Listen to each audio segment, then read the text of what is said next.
할렐루야.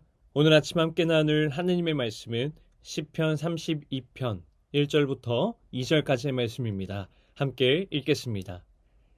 허물의 사함을 받고 자신의 죄가 가려진 자는 복이 있도다. 마음에 간사함이 없고 여호와께 정죄를 당하지 아니하는 자는 복이 있도다. 아멘. 사랑하는 성도 여러분, 공동체는 서로 다른 사람들이 함께 모여서 살아가는 곳입니다. 다른 배경, 다른 성격, 다른 생각을 가진 사람들이 함께 있다 보면 언제든 마음이 부딪히고 상처가 생깁니다. 그래서 공동체가 오래 가려면 반드시 필요한 것이 있습니다. 그것은 바로 용서입니다. 용서 없는 공동체는 오래 가지 못합니다. 겉으로는 평안해 보일지라도 그 안에는 서운함과 오해가 쌓여서 결국 관계가 무너집니다. 용서라는 것은 단순히 괜찮다라고 말하는 것이 아닙니다. 용서는 관계를 회복시키시는 하나님의 능력입니다. 오늘 본문은 다윗이 죄를 회개한 후에 쓴 시입니다. 그는 자신의 죄를 덮어두려 했지만 하나님 앞에서 숨길 수 없었습니다. 그는 마침내 회개했고 하나님께서 그의 죄를 덮으셨습니다. 이 시는 개인의 고백처럼 보이지만 사실은 공동체 전체가 함께 읽고 부르는 공동체의 고백시입니다. 오늘 이 말씀을 통해서 하나님이 우리 공동체 안에서 이루기 원하시는 용서의 복음을 함께 묵상하길 원합니다. 오늘 본문 1절 말씀입니다. 허물의 사함을 받고 자신의 죄가 가려진 자는 복이 있도다. 아멘. 용서의 출발은 언제나 하나님입니다. 사람은 본능적으로 자신을 정당화하려 하지만 하나님은 죄를 덮으시는 분입니다. 허물의 사함이라고 하는 표현은 의도적인 반역과 저항을 뜻합니다. 다윗은 하나님을 대적했습니다. 그런데도 하나님은 그를 용서하셨습니다. 이것이 바로 복음의 시작입니다. 우리가 하나님께 나올 수 있는 이유는 우리의 의로움이 아니라 하나님의 용서가 먼저 임했기 때문입니다. 공동체 안에서도 마찬가지입니다. 누군가를 용서한다는 것은 내 감정의 결단이 아니라 하나님의 용서를 먼저 경험한 사람만이 할 수 있는 일입니다. 내가 하나님께 용서받은 사람이라고 하는 그 사실을 깊이 깨달을 때에 비로소 다른 사람을 향한 마음이 열립니다. 공동체가 하나님 중심으로 세워진다라는 말은 곧 용서 중심으로 세워진다라는 뜻입니다. 하나님이 먼저 우리를 용서하셨기 때문에 우리는 서로 용서를 베풀 수 있습니다. 하나님이 주신 용서의 은혜가 없으면 공동체는 금세 냉랭해집니다. 그러나 하나님께 받은 은혜를 기억하는 사람들로 모인 공동체는 서로를 향해 부드러운 마음을 가질 수 있습니다. 하나님이 먼저 우리를 용서하셨습니다. 그 사실이 공동체의 첫 단추입니다. 오늘 본문 2절 말씀입니다. 마음에 간사함이 없고 여호와께 정죄를 당하지 아니하는 자는 복이 있도다. 아멘. 용서의 결과는 정죄가 사라지는 것입니다. 죄의 본질은 하나님과의 관계를 끝낸 것이고 용서의 본질은 그 관계를 다시 잇는 것입니다. 다윗은 죄를 숨길 때 몸이 쇠약해지고 마음이 마르며 평안을 잃었다라고 고백했습니다.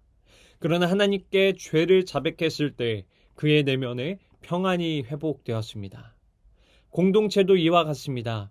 서로의 잘못이 있을 때 그것을 덮어두면 관계는 서서히 말라갑니다. 하지만 서로 용서할 때 관계는 회복됩니다.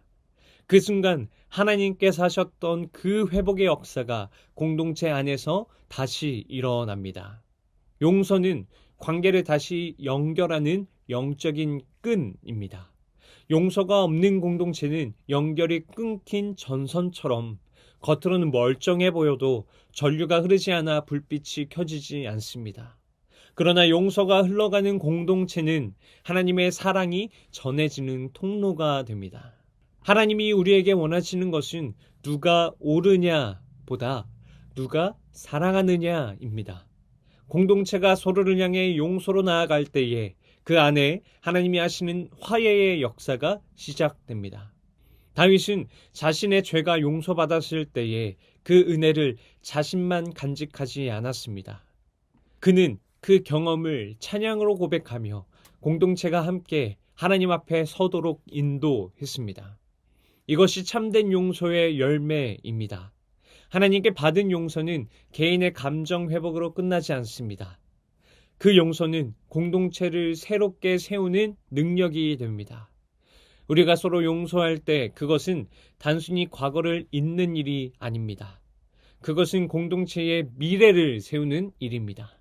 용서 없는 공동체는 내일을 바라볼 수 없지만 용서가 흐르는 공동체는 항상 다시 시작할 수 있습니다. 하나님은 깨어진 공동체를 통해 일하시지 않습니다. 그러나 용서의 눈물로 회복된 공동체를 통해서 하나님의 역사를 다시금 이어가십니다. 하나님이 용서의 은혜를 베푸실 때에 그 공동체는 마치 성벽 안에 피난처를 얻은 것처럼 안전하고 견고해집니다. 그러므로 용서는 약한 자의 선택이 아니라 하나님이 공동체를 다시 세우시는 강력한 도구입니다. 사랑하는 성도 여러분, 하나님이 기뻐하시는 공동체는 완벽한 사람들이 모인 곳이 아니라 서로를 용서할 줄 아는 사람들이 모인 곳입니다.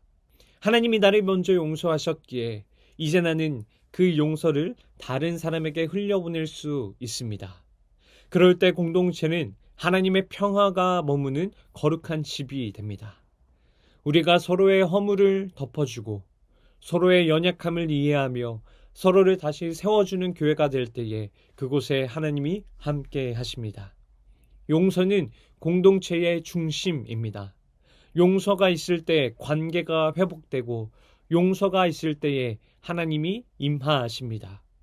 하나님께 받은 그 용서를 오늘 우리의 삶에서 실천합시다. 그것이 하나님이 복이라 부르시는 삶의 자리가 될 것입니다. 기도하시겠습니다. 자비로우신 하나님, 오늘 말씀을 통해 우리가 주님께 얼마나 큰 용서를 받은 자들인지 다시 깨닫게 하시니 감사합니다. 우리의 연약함을 아시면서도 정죄하지 않으시고 먼저 용서하신 주님의 은혜 앞에 겸손히 머리 숙입니다. 주님, 우리가 받은 이 용서의 은혜가 공동체 안에 흘러가게 하여 주옵소서. 서운함과 오해가 마음에 머물러 관계를 막지 않게 하시고 주님이 우리를 덮으셨듯 우리도 서로의 허물을 덮을 줄 아는 마음을 허락하여 주옵소서. 말 한마디가 상처가 아니라 위로가 되게 하시고 공동체가 서로를 세워주는 곳이 되게 하여 주옵소서. 하나님, 혹 우리 안에 아직도 풀지 못한 관계가 있다면 마음을 부드럽게 하시고 화해를 향한 한 걸음을 나아갈 용기를 주옵소서. 우리의 작은 순종을 통해 공동체가 다시 세워지고 주님이 기뻐하시는 아름다운 관계가 회복되게 하여 주옵소서. 주님, 우리 교회가 용서로 하나 되는 공동체 되기를 소원합니다. 사람의 기준이 아니라 하나님의 마음으로 서로를 바라보게 하시고 서로를 세우고 붙들어주며 하나님의 사랑이 흐르는 집이 되게 하여 주옵소서. 오늘 들은 말씀을 일상 속에서 실천하게 하시고 한 주 동안 만나는 모든 사람을 향해 주님께 받은 용서를 기억하며 행동하게 하여 주옵소서. 그리하여 우리 공동체가 주님의 은혜를 드러내는 복된 자리가 되게 하여 주옵소서. 이 모든 것 살아계신 예수님의 이름으로 기도드립니다. 아멘. 오늘 함께 기도할 도구기도 제목은 교회 중직자들을 위하여입니다.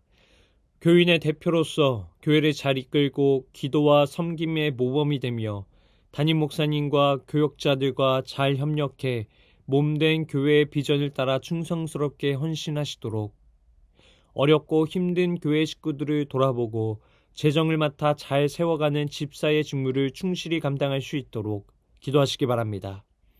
그리고 안식월을 가신 담임 목사님께서 하나님께서 주시는 쉼을 통해 영육간에 더 강건하여질 수 있도록 기도하시기 바랍니다.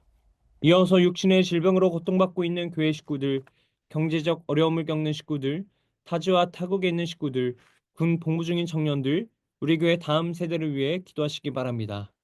또한 나라와 민족을 위해서 한국교회와 세계 선교를 위해서 기도하시기 바랍니다.